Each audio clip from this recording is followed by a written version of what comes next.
কবিতাৰ শিৰোনাম কাল্পনিক মালিতা। ঐ নৈপৰীয়া সুঠাম যুৱক, গাভৰু নদীখনৰ বুকুত চেনেহৰ বিশাল মোহনা, প্ৰেমৰ জালখন বান্ধি কিয় কিয় কঢ়িয়াই ফুৰিছা হেঁপাহৰ সেউজীয়া খাবোৰ? পৰা নাই কিয় তুমি, কিয় মুক্ত কৰিবলৈ হৃদয়ৰ সাঁচি ৰখা গুপুত ৰং কল্পনাৰ বেথা? ঐ নৈপৰীয়া সুঠাম যুৱক, শুনিছানে? তোমাকেই কৈছোঁ, তোমাকেই কৈছোঁ।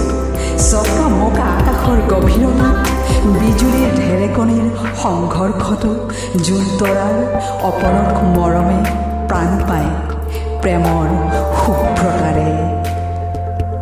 য'ত হেৰাই যায় ডাৱৰে আৱৰা নীল আকাশৰ কলীয়া চন্দ্ৰপ্ৰভা, বাৰিষাৰ বানত ডুবা শস্যৰ অৱশিষ্ট সোণালী ফচল আৰু উজান মাছৰ সুগন্ধি পিটিকা। সঁচাকৈ সঁচাকৈ নৈপৰীয়া গাভৰুৰ প্ৰিয়, সঁচা হৃদয়েৰে আশাৰ জুপুৰিত ৰচিব পাৰি আধৰুৱা সপোন। নৈপৰীয়া ঐ নৈপৰীয়া সুঠাম যুৱক, শুনিছানে? তোমাকে কৈছোঁ, তোমাকে কৈছোঁ। কিয় বাৰু হাহাকাৰেৰে ৰৈ আছা আশাৰ বালিচৰত গৃহহীন হৈ? এবাৰ